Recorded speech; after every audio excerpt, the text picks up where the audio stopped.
Hi friends, welcome to Praveen Anna Pragad YouTube channel. సిస్ Praveen. Friends, ఈరోజు మనం ఒక ముఖ్యమైన వ్యక్తిని ఇంటర్వ్యూ చేయబోతున్నాం.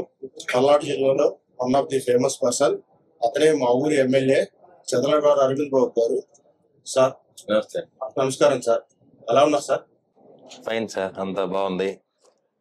మేము పడిన కష్టాలకి జరిగిన నష్టాలకి ఉమ్మడి కుటుంబం ఏర్పడింది. మేము అనుకున్నట్టు చంద్రబాబు నాయుడు గారు మళ్ళీ ముఖ్యమంత్రి అవటం, అదేవిధంగా పవన్ కళ్యాణ్ గారు డిప్యూటీ సీఎంగా ఉండటం అనేది చాలా సంతోషంగా ఉంది.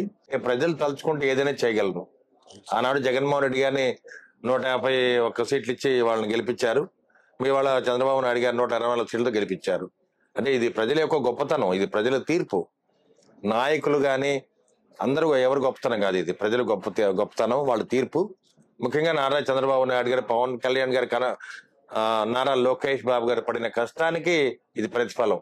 ప్రజల కోసం కుటుంబాలను త్యాగం చేసి ముగ్గురు కూడా ప్రజల్లోకి వెళ్ళి 5 ఏళ్లు కూడా ఎంతో కష్టపడ్డారు.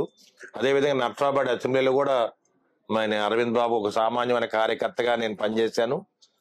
మా పార్టీ నాయకులు, కార్యకర్తలు, మహాశక్తి మహిళలు, వీర మహిళలు అందరూ కూడా రాత్రింబాగలో నా గెలుపు కోసం ప్రయత్నం చేశారు. వారి ఆ ఆశీస్సులు, దీవెనలతో నేను గెలవడం జరిగింది. ముఖ్యంగా దీని అందరూ కూడా కారణం నారా చంద్రబాబు నాయుడు గారు నాకు 2019లో సీట్ ఇవ్వడం అనేది గొప్ప విశేషం. ఒక డాక్టర్గా, ఒక సమాజవాదిగా నాకు ఆ రోజు ప్రజానాయకుడిగా నాకు సీట్ ఇవ్వడం జరిగింది. మరి సరైన టైంలో నాకు సీట్ తెచ్చుకోలేకపోయాను. అయినా కానీ అప్పుడు వైసీపీ గాళ్ళు ఓడిపోవడం జరిగింది. అయినా కానీ పట్టు వదలకుండా చంద్రబాబు నాయుడు గారు ఏదైతే నా మీద అభిమానంతో సీట్ ఇచ్చారో ఆ విలువను కాపాడుకుంటూ దాన్ని నేను 5 ఏళ్లు కూడా పనిచేశాను. నాతో పాటు మా అక్క చెల్లెళ్ళు, అన్నదమ్ములు అందరూ కూడా నాతో పాటు కష్టపడి పనిచేశారు. అందరూ కూడా నా మీద అభిమానంతో, డాక్టర్ ఒక నీతి నిజాయితీ ఉన్న మనిషి మనకి అందుబాటులో ఉంటాడు, ఒక సామాన్యమైన కార్యకర్తకి, నాయకులకు అందుబాటులో ఉంటాడు అనే ఆలోచనతో ప్రజలు నన్ను గెలిపించారు. వారు గెలిపించిన దానికి, వాళ్ళ నమ్మకానికి ఒమ్ము కాకుండా నేను ప్రతిరోజు మరి పట్టణంలో తిరుగుతూ అన్ని విలేజ్కి వెళ్తా ఉంటాను. మరి స్వచ్ఛ భారత్ మీద ఎక్కువ ప్రోగ్రాం పెట్టి చేస్తా ఉన్నాను.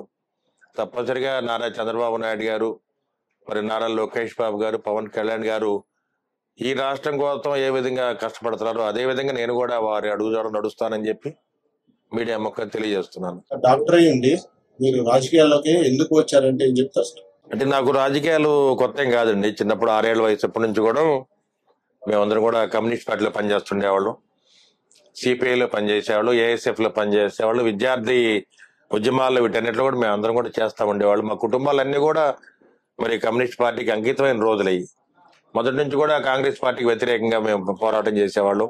ఆ రోజుల్లో జనతా పార్టీ కానీ వీటన్నింటిలో కూడా పనిచేసాము. తర్వాత 83లో 82లో ఎన్టీ రామారావు గారు పార్టీ పెట్టినప్పుడు మా కమ్యూనిస్ట్ పార్టీ నుంచి మేము కూడా తెలుగుదేశం పార్టీకి ఎంటర్ అవ్వడం జరిగింది.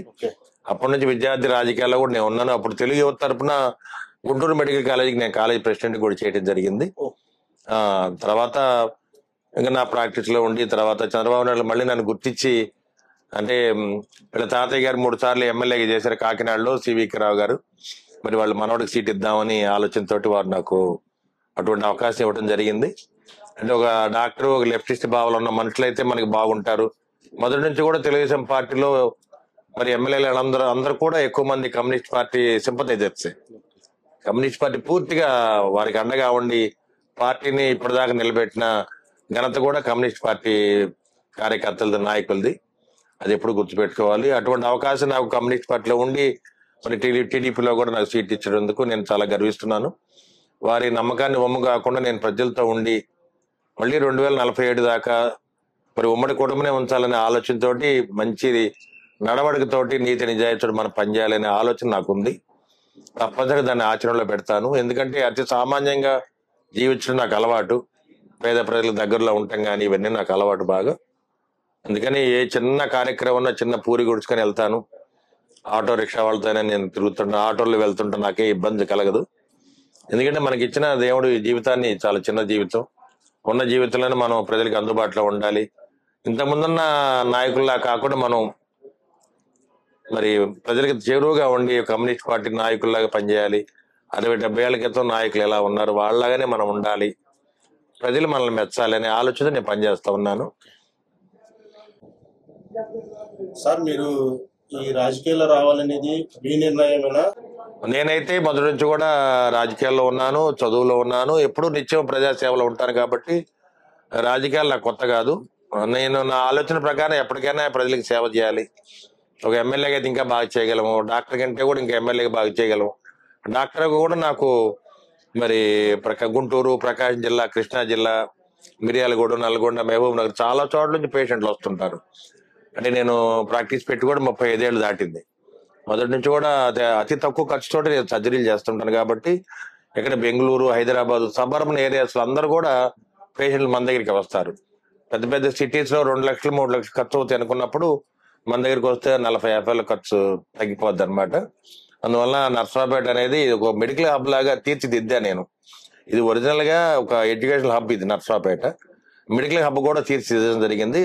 మా లాంటి డాక్టర్లు ఉండటం వల్ల, అదేవిధంగా ఇక్కడ కూడా పెద్ద పెద్ద సీనియర్ డాక్టర్లు ఉన్నారు. డాక్టర్ కోడెల గారు ఉన్నప్పటి నుంచి కూడా ఇది ఒక మెడికల్ హబ్ గా డెవలప్ అయింది. వాళ్ళు వేసిన బాటల్ని అభివృద్ధి పదంలో తీసుకెళ్తూ మా ప్రయత్నం మేము చేస్తున్నాం. ఈ రాజకీయాల్లోకి రాగానే మొదట మీకు ఎదురైన గట్టి సవాల్ ఏంటి?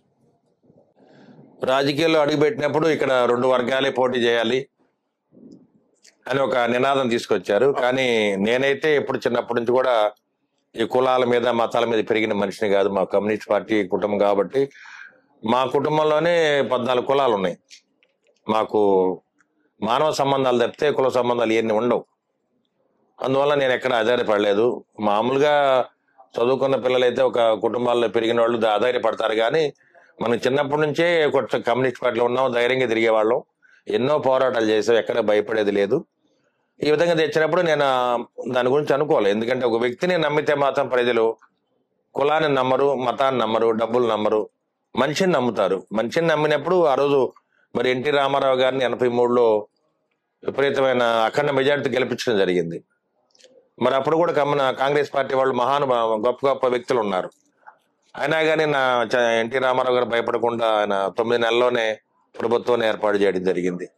అదే కోవలో నేను కూడా 2019లో ఓడిపోయినప్పుడు ఈయన మళ్ళీ రాజకీయాలకి దూరం అవుతారు, ప్రాక్టీస్ చేసుకుంటారని చెప్పి అందరూ అనుకున్నారు. కానీ నేను ఎక్కడైతే మనం ఓడిపోయి అక్కడికి గెలవాలి, పట్టుదల ఎక్కడైతే ఓటమి చెందామో అక్కడ విజయం సాధించాలని ఆలోచనతోటి మా కార్యకర్తల నాయకులతో కూర్చొని ఆలోచించాం. మనం కూడా ఎందుకు గెలవకూడదు, మనం గెలవాలంటే ఏం చేయాలి, నిత్యం ప్రజల్లో ఉండాలి. నాకు తోడు మా అక్క చెల్లెళ్ళు, మరి మా శక్తి మహిళలు అందరూ కూడా రాత్రింబళ్ళు నాతో పాటు తిరిగారు. ఏ రోజు కూడా ఈ విధంగా తిరుగుడు ఏంటి, ఇట్లా కష్టపడాల్సిన అవసరం ఏంటి అని ఏ రోజు కూడా ఎవరు ప్రశ్నించలేదు.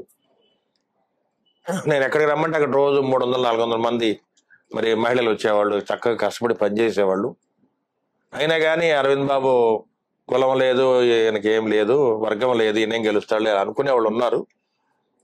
కానీ కార్యకర్తలు అయితే మాత్రం నా వంట ఉన్నారు, తిరిగారు. పాపం ఎన్నో కేసులు పెట్టించుకున్నారు, ఎన్నో ఉద్యమాలు చేశాము. 5 ఏళ్లలో ఎవరు బయటికి రాని రోజుల్లో కూడా మేము కరోనా టైంలో తిరిగాము. వైసీపీ ప్రభుత్వాన్ని వ్యతిరేకంగా పోరాటం చేశాము. ఎక్కడ కూడా వెనకడుగు వేసింది లేదు. మా ప్రాణాలు పోయినా పర్వాలేదని మేము పోరాటం చేశాము. ఆ విధంగా ఉండబట్టే ఇక్కడ ఏ ఉద్యమం వచ్చినా కానీ మా ఆడపిల్లలందరూ కూడా అన్నిటికీ ముందుంటారు. పోలీసులు ఎదిరించారు, వైసీపీ నాయకులను ఎదిరించారు, మరి కారం రాళ్ళు కూడా పోసుకుని వాళ్ళల్లో పోరాటానికి దిగారనమాట. ఎక్కడో వెనకంజ వేయలేదు. ఆ విధంగా పోరాటం చేయటం అనేది ఈ గడ్డ మీద ఇదే మొదటిసారి. అదే విధంగా ఇంత ఆత్మీయంగా కూడా ఒక వ్యక్తిని గెలిపించడం అనేది కూడా ఇదే మొదటిసారి. ఆ రోజు ఎన్టీ రామారావు 83లో పార్టీ పెట్టినప్పుడు కూడా ఇక్కడ అంత మెజార్టీ రాలా. మనం దాదాపు 32,000 ఓట్లతో పోయి మళ్ళీ 20,000 ఓట్లతో గెలిచాం. అంటే మరి మాజీ ఎమ్మెల్యే గోపిరెడ్డి శ్రీనివాసరెడ్డి గారు అనుకున్నది ఏంటంటే ఈయనకు కులం లేదు, వర్గం లేదు, ఈయన్ని ఓడించడం పెద్ద కష్టం కాదనుకున్నారు. కానీ నేను ఎప్పుడు ఆ దిశగా నేను ఆలోచన చేయలేదు. మన కొండని ఢీకొట్టున్నాం, మన ప్రయత్నం మనం చేద్దాం. డెఫినెట్ గా చంద్రబాబు నాయుడు ఇచ్చిన అవకాశాన్ని మళ్ళీ మనం గెలిచి వారిని సీఎంగా కుర్చీలో కూర్చోబెట్టాలనే ఆలోచనతో నేను పోరాటం చేశాను. ఎన్నో కష్టాలు పడ్డాము, ఆర్థిక పరంగా నష్టపోయాము, కుటుంబం కూడా అన్ని విధాలు నష్టపోయింది. అయినా కానీ నేను ఎక్కడో వెనకడు వేయలేదు. చంద్రబాబు నాయుడు గారు, నారా లోకేష్ బాబు గారు నాకు అండదండగా ఉన్నారు. అదేవిధంగా మొదటి నుంచి కూడా మా మేడం గారు వాళ్ళు అడ్వకేటు, లండన్లో చదువుకొని వచ్చి ఇక్కడే ఉన్నారు నాతో పాటే. వాళ్ళ తాతయ్య గారు అని మేము మా తాతయ్య గారు అవుతారు, వాళ్ళ మనవాళ్ళని చేసుకున్నాను. ఆమె చిన్నప్పటి నుంచి కూడా రాజకీయాల్లో ఉండేది, మైదా పిండితోటి వాల్ పోస్టులు అంటించడం, వాళ్ళ తాతయ్య గారి గెలుపు కోసం తిరుగుతూ ఉండేది అనమాట. ఆయన చిన్నప్పటి నుంచే తిరిగేవాళ్ళం. మేము చిన్నప్పటి నుంచి కూడా రైతు కుటుంబంలో పెరిగిన వాళ్ళమే. మాకు అసలు కష్టం అన్ని ఒకటే, మాకు కష్టమైన సుఖమైన రెండు ఒకటే. దాదాపు 120 ఎకరాలు అమరావతి దగ్గర మరి అక్కడ ఉద్యమాల్లో తిరిగి పోగొట్టుకొని ఇక్కడ రావడం జరిగింది, నర్సరావుపేట దగ్గరికి. మరి నక్సలైట్ కాల్పుల్లో కూడా మా తాతయ్య గారు చనిపోవడం జరిగింది ఆ రోజుల్లో. ఆ విధంగా ఉద్యోగం బాటలోనే మేము నడిచాము. ఎక్కడ భయం అనేది లేదు అసలు. కులపరంగా మేము ఎవరు మమ్మల్ని చూడరు. నీతి నిజాయితీ మానవత్వంతో చూస్తారు అందరు కూడా. ఎస్టీలు కానీ బీసీలు కానీ కాపులు కానీ ఉన్నత వర్గాలు అందరూ కూడా మాతోనే ఉంటారు. కొంతమంది ఏంటంటే ఏదో కావాలని విమర్శలు చేయడానికి వర్గం లేదు, ఈయన ఎలా గెలుస్తాడని ఆ రోజు చెప్పడం జరిగింది. అయినా కానీ ఎక్కడ కూడా నేను భయపడకుండా ముందుకు వెళ్ళాను. ఇప్పుడు కూడా అదే పందాలు ఉన్నాయి. ఎమ్మెల్యే అయిన తర్వాత కూడా, ఎమ్మెల్యే కాకముందు ఎలా ఉన్నాను ఇప్పుడు కూడా అంతే ఉన్నాను. మా కార్యకర్తలు అందరూ కూడా మా ఇంట్లోకి వస్తారు, ఇక్కడికి వస్తారు. డైరెక్ట్ గా వాళ్ళే వచ్చి వాళ్ళ సమస్యలు వాళ్ళు చెప్పుకుంటారు. ఇది నిత్య సత్యాలు ఇవన్నీ కూడా. ఏ ఎమ్మెల్యే కూడా పొద్దున్న లేచి ఒంటరిగా రోడ్ల మీద తిరగటం ఉండదు. ఆయన 4:30 లేచి రోడ్ల మీద తిరుగుతాను. సెక్యూరిటీ కూడా ఏముండదు. వాకింగ్కి వెళ్తాను. ఎక్కడ మున్సిపాలిటీ మరి గ్యార్బేజ్ డంపింగ్ ఎక్కడ ఉంటే అక్కడ చూస్తాను, లిఫ్టింగ్ చేయిస్తుంటాను, అన్ని చేస్తాను. ఎందుకంటే ఇది నా అసెంబ్లీ సెగ్మెంట్, నా పట్టణం కాబట్టి నేను దగ్గరుండి చేసుకోవాలి. ఆ విధంగా కష్టపడి పనిచేసే వాళ్ళని చంద్రబాబు నాయుడు గారు అభిమానిస్తారు. ఆ కోవలో నేను కూడా చంద్రబాబు నాయుడు గారికి మరి అత్యంత ఆప్తుడిగా నేనున్నాను. మీ జీవితంలో మీరు అత్యంత టర్నింగ్ పాయింట్ ఇది అనుకున్న సందర్భం ఏదైనా ఉందా సార్? నా జీవితంలో టర్నింగ్ పాయింట్, నేను డాక్టర్ అవడమే టర్నింగ్ పాయింట్. నేను డాక్టర్ అయిన తర్వాత పేద ప్రజలకు సేవ చేయాలి, ప్రాక్టీస్ పెట్టి ఎన్నో కుటుంబాలని మనం ఆదుకోవాలి. అదేవిధంగా నా చుట్టూతో కూడా నా కుటుంబ సభ్యులందరూ ఉన్నారు, వారి బాగోగులు కూడా నేను చూసుకోవాలి. ఎందుకంటే నా కుటుంబం, నేను చిన్న స్థాయిలో ఉన్నా పెద్ద స్థాయిలో ఉన్నా, నా కుటుంబ సభ్యులందరూ కూడా నా చుట్టూతోనే ఉంటారు.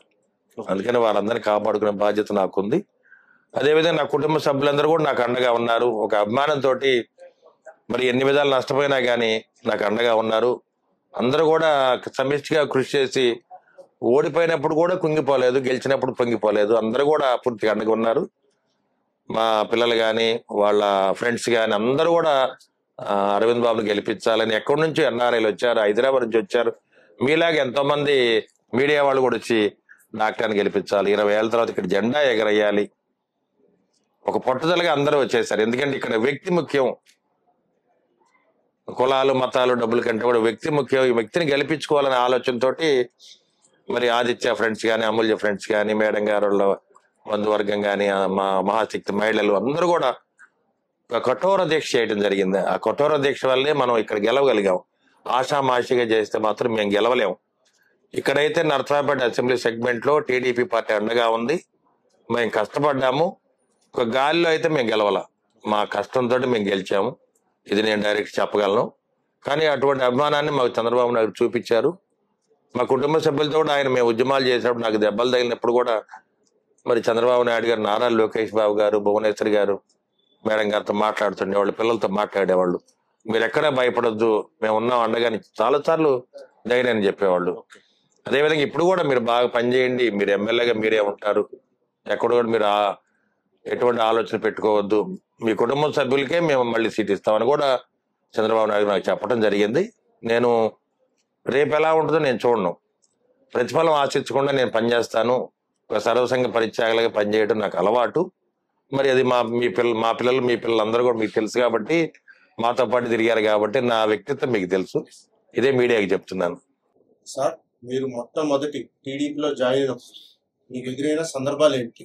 అంటే అంత ఈజీగా కాదు సార్, ఎందుకంటే ఎంతో పోటీ ఉంటుంది. మీలాగా చాలా మంది ట్రై చేస్తుంటారు. ఇది పల్నాడు జిల్లాలో నర్సరావుపేట నియోజకవర్గం అంటే వన్ ఆఫ్ ది ఫేమస్.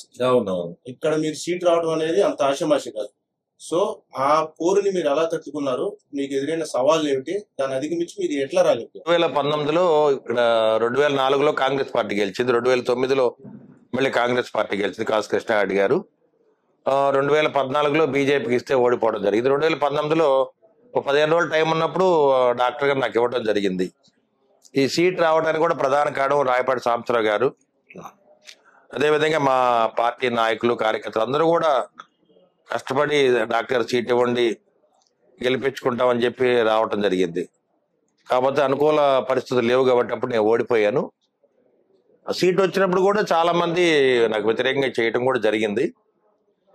అది అటువంటి టైం అలా వచ్చింది కాబట్టి డాక్టర్ కోడెల గారు ఉన్నప్పుడు కూడా ఆయన సత్తెనపల్లి వెళ్ళటం, తర్వాత మళ్ళీ ఆయన సత్తెనపల్లి పోటీ చేయడం, ఓడిపోవడం జరిగింది. నా ఉద్దేశం ఏంటంటే ఒక కొత్తగా సీట్ ఎవరికైనా ఇచ్చినప్పుడు చుట్టూ ఉన్న సీనియర్ నాయకులందరూ కూడా ఈ ఫలానా వ్యక్తికి సీట్ ఇచ్చారు మొదటిసారి, ఇతని మీద ఫోకస్ పెట్టి గెలిపించాలి అనే ఆలోచన అందరికి రావాలి. అంటే సమిష్టి కృషి రావాలి, ఐక్యత ఉండాలి. పల్నాడు జిల్లాలో మేమందరం కూడా మరి అప్పుడు పల్నాడు జిల్లా అధ్యక్షులు జీవి ఆంజలి గారు, అదేవిధంగా సీనియర్ నాయకులు ప్రతిపాటి పుల్లారావు గారు కానీ, కన్నా లక్ష్మణ్ గారు, వీరపనేని గారు అందరం కూడా కలిసికట్టుగా పనిచేశాము. ఎంపీ గారు కూడా శ్రీకృష్ణ దేవరాయలు గారు అప్పుడు వైసీపీలో ఎంపీ అయ్యారు. మనకు కూడా ఎంపీ రెండోసారి రావడం జరిగింది. ఒక మంచి వ్యక్తి, ఒక విద్యావేత్త, మొదటి నుంచి కూడా ఒక సర్వీస్ ఓరియంటెడ్ ఉన్నాయన. కొన్ని వేల కోట్లకు అధిపతి అయినా కానీ ఎప్పుడు కూడా ఆయన డౌన్ టు ఎర్తే ఉంటారు. ఎప్పుడు కూడా అందరం కూడా కలుపుకొని పోయాము. ఆయన ఆధ్వర్యంలో మేము 7 సీట్లు గెలిచాము. మళ్ళీ మూడోసారి ఆయన ఎంపీ అవుతారు, మళ్ళీ 7 సీట్లు గెలుస్తాం 100%. దానికేం తిరుగులేదు. మళ్ళీ చంద్రబాబు నాయుడు ముఖ్యమంత్రిగా ఉంటారు, దానికి ఎటువంటి తిరుగులేదు. కాకపోతే ఏంటంటే ఈ మధ్య పేపర్లో చాలా సందర్భాల్లో న్యూస్ రావడం జరిగింది, ఎంపీ శ్రీకృష్ణ దేవరాయలు గారు అందరి ఎమ్మెల్యేలు విభజించి పాలిస్తున్నారు, ఇవన్నీ ఒట్టి మాటలు. ఆయనకి అంత టైం ఉండదు, మా గురించి ఆలోచన అవసరం లేదు ఆయనకి. మేమందరం కూడా ఆయన ఒక ఎంపీగా ఉన్నారు, మనకు కావాల్సిన నిధులు తెస్తారు, అందరం కూడా కలిసికట్టుగా పనిచేసుకుందాం అని ఆలోచన తప్పితే ఎక్కడ కూడా ఎవరికి విభేదాలు లేవు అసలు. నేను నాతో అయితే అసలు లేవు మొదటి నుంచి కూడా. మరి మిగతా ఎమ్మెల్యేలు కూడా అందరూ అంతే ఉంటారు. ఎందుకంటే ఇక్కడ మన కేంద్రీయ విద్యాలయం తీసుకురావడం జరిగింది, ఇట్లా చాలా ప్లాంట్ తీసుకొచ్చారు ఆయన, అది రొంపిచెర్లో పెడుతున్నాం అనమాట. ఈ విధంగా ఎన్నో కార్యక్రమాలు చేస్తూ ఉన్నారు. మాచర్లకు ఒక కేంద్రీయ విద్యాలయాన్ని ఇవ్వడం జరిగింది. అదేవిధంగా మరి రైతులకు గిట్టుబాటు ధర రావడానికి ఆయన అండగా ఉన్నారు. డైరెక్ట్ గా చంద్రబాబు నాయుడు గారితో మాట్లాడి ప్రతి కార్యక్రమాన్ని దగ్గరుండి చేస్తూ ఉంటారు. అందుకని ఎంపీ గారు ప్లస్ 7 ముగ్గురు 8 మంది కలిసి ఒక కూటమిలాగా పనిచేస్తూ ఉంటాము. మాకు కావాల్సిన వర్క్స్ ఏమైనా ఉంటే ఆయనకే చెప్తుంటాం. కాబట్టి ఎక్కడ కూడా విభేదాలు ఎవరికి. అంటే ఈ మధ్య సాక్షి పేపర్లో కొంతమంది మాజీ ఎమ్మెల్యే గోపిరెడ్డి ఇట్లా వీళ్ళు రాయిస్తూ ఉండేవాళ్ళు అనమాట. ఆనాడు ఆయన ఎంపీగా ఉన్నప్పుడు మా అందరితో విభేదాలు ఉన్నాయి, ఎన్ని వట్టి మాటలు. ఎందుకంటే ఇప్పుడు అరవింద్ బాబు, నేనైతే చిన్న రైతు బిడ్డగా టీచర్ బిడ్డగా నేను పెరిగాను. నా ఆలోచన వేరు, నా మరి అభివృద్ధి వేరు. వారు అట్లా కాదు కదా, వారు మొదటి నుంచి కూడా విద్యా సంస్థల యజమాని, అమెరికా వెళ్ళి చదువుకుని వచ్చిన ఆయన. ఒకే ఆలోచన ఉండాల్సిన అవసరం లేదు. వారు ఏంటంటే సైంటిఫిక్ టెక్నాలజీ తోటి, ఆర్టిఫిషియల్ ఇంటెలిజెన్స్ తోటి వాళ్ళు పనులు చేసేవాళ్ళు. అంత తేడా ఉంటుంది అందరికి. అయినా కానీ మేము అందరం కూడా కలిసిపోయి ఉంటాము. వ్యక్తిని అర్థం చేసుకోవడంలో వైసీపీ వాళ్ళు ఫెయిల్ అయ్యారు అంతే. సార్, 2019లో మీరు ఓడిపోయిన తర్వాత అది మిమ్మల్ని ఎంతగా బాధించింది, దాని నుంచి మీరేం నేర్చుకున్నారు? అంటే 2019లో నేను ఓడిపోయినప్పుడు ఒకరోజు కూడా బాధపడలే అసలు. 2024లో గెలిచినందుకు కూడా నేనేం పెద్ద సంతోషపడలా. నాకు రెండు ఒకటిగానే. నా నెక్స్ట్ క్వశ్చన్ కూడా సార్, 2024లో గెలిచినప్పుడు మీ ప్లాన్ ఏంటి? అంటే అక్కడ ఓడిపోయారు, గెలిచారు. 2019లో ఓడిపోయినప్పుడు బాధపడలేదు, 2024లో గెలిచినందుకు కూడా పెద్ద సంతోషం లేదు. కానీ నాకు సంతోషం లేకపోయినా మా కార్యకర్తలు, నాయకులు, మహిళలు అందరూ కూడా వాళ్ళు పడిన కష్టానికి ఎంతో సంతోషపడ్డారు. ఎందుకంటే ఎమ్మెల్యే అరవింద్ బాబు అయితే వాళ్ళందరూ ఎమ్మెల్యేలు అయినట్టే చాలా సంతోషపడ్డారు. అది మా ఆడపిల్లలందరూ కూడా ఎంత అభిమానంగా ఉంటారండి. ఇప్పుడు కూడా మా ఇంట్లోనే ఉంటారు, మేడం గారితో మాతో పాటు తిరుగుతుంటారు, మా పిల్లలు ఆయన ఉంటారు అందరూ. ఎక్కడ కూడా అది ఏ ఎమ్మెల్యే కూడా మీరు చూడలేరు ఇట్లా. ఇప్పుడు ఇంట్లో చాలా మంది అంటారు, ఎంఆర్ఓ గారిని బంటరోతుంటాడు, మీకు ఎవరు బంటరోతు కూడా లేడు అంటారు.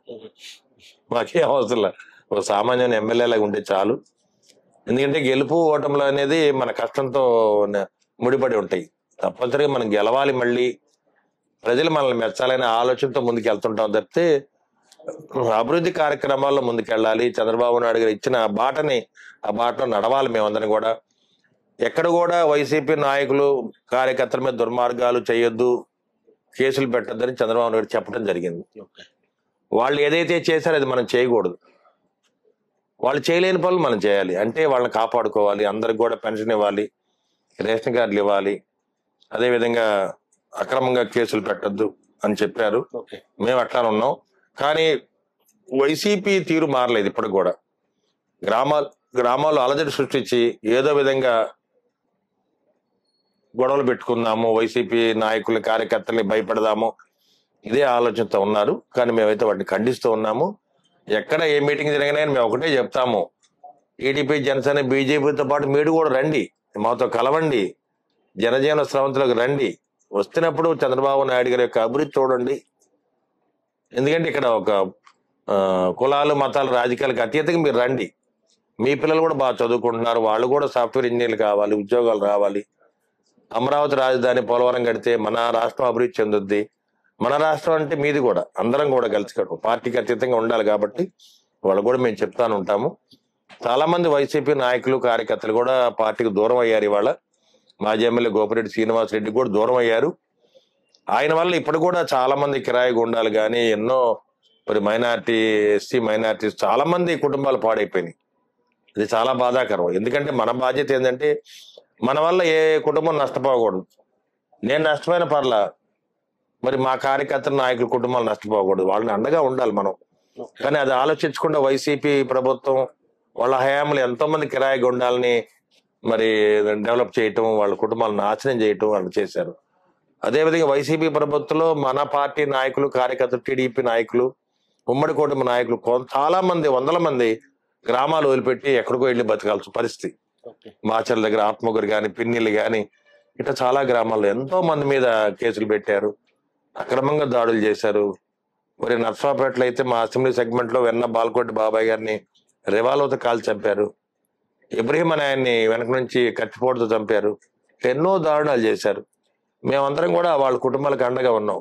చిన్న కార్యకర్త, రిక్షా దొక్కే వాళ్ళైనా కావచ్చు, ఏమి డబ్బులు లేని అందరూ కూడా మాకు అండగా ఉన్నారు. మేము తలాకాస్త ఏదో ఒకటి చేద్దాం. కరోనా టైంలో 2 సంవత్సరాలు కూడా మేము 46,000 మందికి నిత్యావసర వస్తువులు ఇచ్చాం. 2 వేవ్స్ లో కూడా దాదాపు 80 లక్షల రూపాయలు మేము ఖర్చు పెట్టాం. ఏది కరోనా పేషెంట్ల కోసం. అందరూ కూడా ముందుకు వచ్చారు. రైతులు బియ్యం ఇచ్చారు, కూరగాయలు ఇచ్చారు, అన్ని పంచాం వాళ్ళకి. మరి ఇక్కడ మా ఆడపిల్లలు అయితే సాయంత్రం కల్లా పెరుగన్నం, పులిహార తయారు చేసి స్లమ్ ఏరియాలకు వెళ్ళి వాళ్ళందరికి ఇచ్చేవాళ్ళం. ఇట్లా ఎన్నో కార్యక్రమాలు చేసాం. నిజంగా అంటే కష్టం అనుకోలేదు మేము, అప్పుడు ఇష్టంగా చేసాం అన్ని. ఇప్పుడు కూడా అంతే. ఒక ఎమ్మెల్యేగా నాలాగా అతి సామాన్యంగా తిరిగే ఎమ్మెల్యే నేను కూడా చూడలే. ఈ నర్సరావుపేట నియోజకవర్గానికి మీకు తొలిసారి ఎమ్మెల్యే అయినప్పుడు అసలు ఆ ఫీలింగ్ అంటే అభిప్రాయం ఎలా ఉంది? ఏం ఫీల్ అయ్యారు లోపల? మెయిన్ నాకంటే కూడా మా కార్యకర్తల, నాయకులు, మా అక్క చెల్లెళ్ళు పడిన కష్టానికి ప్రతిఫలం వచ్చింది. గెలిపించారు. ఓడిపోతే ఎంతో మంది ఆత్మహత్య చేసుకునేవాళ్ళు. అటువంటి సూసైడ్, సెల్ఫ్ బాంబింగ్ స్క్వాడ్ ఉంది మనకి. అంత గట్టి పిల్లలు ఎప్పుడు కూడా చూడలే మేము. ఈ 43 ఏళ్ల చరిత్రలో మా పిల్లలందరూ కూడా అట్లా చేశారు. చాలా మంది నాయకులు అంటారు ఇంత బాగా ఎప్పుడు చేయలేదు పిల్లలు, మనం గెలవాలి. అరవింద్ బాబు పూజలు చేసేవాళ్ళు. నేను కూడా అనుకునేవాడిని, మనం గెలవకుండా ఓడిపోతే ఎట్లా ఉంటారు పిల్లలందరూ, ఎంత బాధపడతారు. చాలా మంది పెట్రోల్ పోసుకొని తగలబెట్టుకుందాం అనే పరిస్థితుల్లో ఉన్నారు ఆ రోజు. గెలవకపోతే ఆ పరిస్థితి వాళ్ళకి. ఎందుకంటే వాళ్ళు పడిన కష్టానికి గెలవకపోతే అసలు ఇంకెప్పటికీ గెలవలేం మనం. ఈసారి జెండా ఎగరేయలేకపోతే మనం గెలవలేము ఎప్పటికనే ఆలోచన ఉంది పిల్లలకి. మరి ఎంతమంది ఆస్తులు పోగొట్టుకున్నారు, ఎంతమంది డబ్బులు ఖర్చు పెట్టారు. ఎస్సీ నాయకులు కానీ, మహిళా నాయకులు కానీ సొంత డబ్బులు ఎన్నో కోట్లు ఖర్చు పెట్టారు.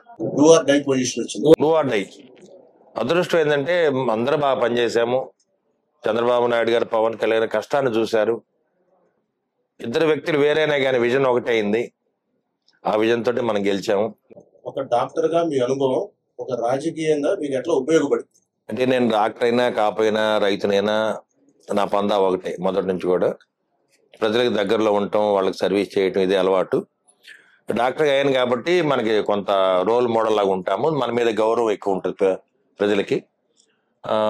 అప్పటికంటే కూడా ఇంకా చాలా సింపుల్ గా ఉంటాం అలవాటు అయిపోయింది మనకి. ఒక ఎమ్మెల్యే అయిన తర్వాత ఇంకా సింపుల్ గా ఉంటాం. వాళ్ళు మనం వచ్చిన తర్వాత సాధారణమైన ఒక శానిటరీ వర్కర్ లాగానే కాలువలు పొడిగి తీశాను. పార్లు పట్టుకొని తిరిగాము, అన్ని రోడ్లు బాగు చేశాను, రోడ్ల మీద చిన్న చిన్న పాట్ హోల్స్ ఫిల్ చేశాము. మరి ప్రతి ఇంటికి మంచినీళ్ళు వచ్చేటట్టు ఏర్పాటు చేయడం జరిగింది. అంటే గడిచిన 5 ఏళ్లలో వాళ్ళు ఏం చేయలేని పనులన్నీ మనం చేశాం. ఎందుకంటే మున్సిపాలిటీ పారిశుద్ధ్య కార్యక్రమాలు మొత్తం కూడా వెనకబడిపోయినాయి. వాటన్నిటి చేయడం జరిగింది. ఎందుకంటే మున్సిపల్ వర్కర్స్ మొత్తం మీద ఒక 300 మంది ఉన్నారు. 100 మంది ఎప్పుడు సెలవులో ఉంటారు, 200 మంది అవైలబిలిటీ ఉంటుంది. అందుకని మేము ఒక 10 మంది మున్సిపల్ వర్కర్స్, 100 మంది మన నాయకులు, కార్యకర్తలు, మేమే స్వచ్ఛందంగా ముందుకెళ్లి ప్రతి కార్యక్రమాన్ని చేసేవాళ్ళం. ఇప్పుడు మహాశివరాత్రి పండగకి కోటప్పకొండ పైనుంచి కింద 10 కిలోమీటర్ల దాకా ప్రతి అంగుళం మేమే శుభ్రం చేసాం, అద్దంలా చేయడం జరిగింది. అప్పుడు ఎమ్మెల్సీ ఎలక్షన్స్ కాబట్టి ఎన్నికల కోడ్ కూడా ఉంది. అందుకని అధికారులు కూడా చాలా దూరంగా ఉన్నారు దీనికి. కానీ మేము ఎవరం కూడా వెనకడుగు వేయకుండా ప్రతి అణువు బాగు చేసాం. పండగ కూడా చాలా బాగా చేయడం జరిగింది. దాదాపు 25 లక్షల మంది యాత్రికులు రావడం జరిగింది ఆ రోజు.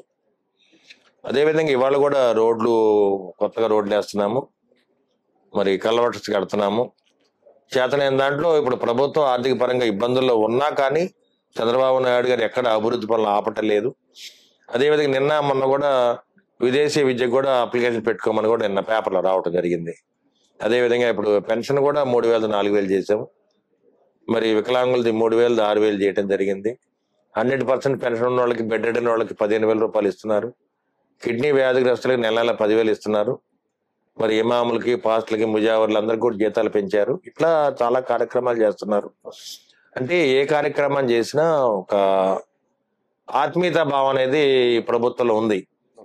ముందు వైసీపీలో ఉన్నాడు, ఇప్పుడు ఉన్నప్పుడు కూడా ఇచ్చి ఉండొచ్చు, కానీ భయపెట్టి ఇచ్చారు. నువ్వు సరిగ్గా మా ఓటు అయిపోతే మీకు పెన్షన్ తీసేస్తాను భయపెట్టారు. మనం ఎప్పుడు కూడా భయపెట్టలే. వైసీపీ వాళ్ళని కూడా పెన్షన్కి అప్లై చేసుకోమన్నాం, ఎక్కడ ఇబ్బందులు లేకుండా ఇవ్వటానికి కలెక్టర్ గారు కూడా అంతే ఉన్నారు, అధికారులు కూడా అంతే ఉన్నారు. మరి లబ్ధిదారులు ఎవరున్నా కానీ వాళ్ళు న్యాయబద్ధంగా మనం ఇద్దామని, అన్ని సౌకర్యాలు కలగజేద్దామని ప్రభుత్వం అనుకుంటుంది. చంద్రబాబు నాయుడు ఒక్క మనిషి కూడా పెన్షన్ ఆపినా ఒప్పుకోరు. ఆ విధంగా మనం పరిపాలన చేస్తా ఉన్నారు. మరి వారికి అండగా పవన్ కళ్యాణ్ గారు అయితే మన మహాశివరాత్రికి 4 కోట్ల రూపాయలు మంజూరు చేయడం జరిగింది. కొత్తపాలెం నుంచి కోటప్పకొండ దాకా రోడ్డు ఒకటి మంజూరు చేశారు. అదేవిధంగా ఇప్పుడు పంచాయతీరాజ్ రోడ్లు కానీ చాలా మంజూరు చేయడం జరిగింది. ఇక్కడ మనం వచ్చిన ఈ 11 నెలల్లోనూ దాదాపు 300 కోట్ల అభివృద్ధి పనులు చేయడం జరిగింది. ఇప్పుడు కాలువలన్నీ కూడా మరి సిల్ట్ తీస్తున్నాం, జంగిల్ కటింగ్ చేయిస్తున్నాం. ఇది నాగార్జున కుడి కాలువ దాదాపు 126 కిలోమీటర్లు ఉంటుంది. 5 ఏళ్లుగా కాలువలన్నీ పూడుకుపోయినాయి. ఇది రబ్బర్ మొక్కలతో కానీ, తుమ్మ చెట్లతో కానీ, అవన్నీ కూడా ఇవాళ క్లియర్ చేస్తూ ఒక మహార్దీశ పట్టింది కాలువలకి. రైతులకు ఒక నెలలో మంచి వర్షాలు పడతాయి కాబట్టి మరి పంటకు అందుబాటులో సాగునీరు ఇవ్వడానికి మేము సిద్ధంగా ఉన్నాం.